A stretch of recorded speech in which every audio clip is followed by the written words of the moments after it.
রাত পোহালেই ঈদ, কোরবানিকে সামনে রেখে জমজমাট রাজধানীর কারওয়ান বাজারের মশলার দোকানগুলো।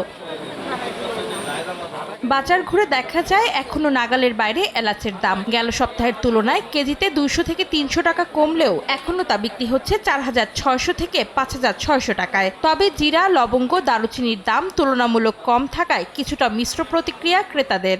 মশলার বাজার চড়া, গতবারের চেয়েও এলাচের দামটা এবার একটু বেশি। কিনতে হবে স্বাভাবিক, দাম কম মিলে তারপর কিনতে হবে। সামনে যেটা দেখি পেঁয়াজের দাম একটু কম মনে হচ্ছে, সবজির দাম মোটামুটি এখন একটু কম।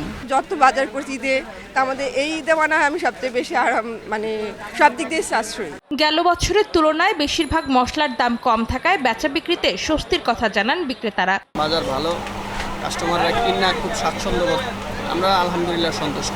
জিরা আগে 650 ছিল, এখন মনে করেন 600 টাকা, 580 টাকার মধ্যে।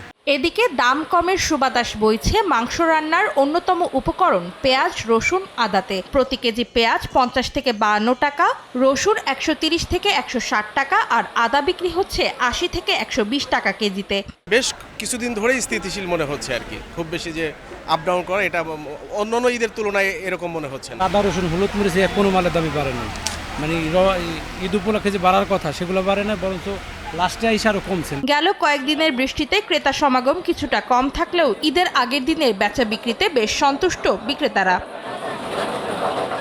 অন্তরা সেন, সময় সংবাদ, ঢাকা। কিন্তু বাথরুম যা তা ওডোনিল নাই।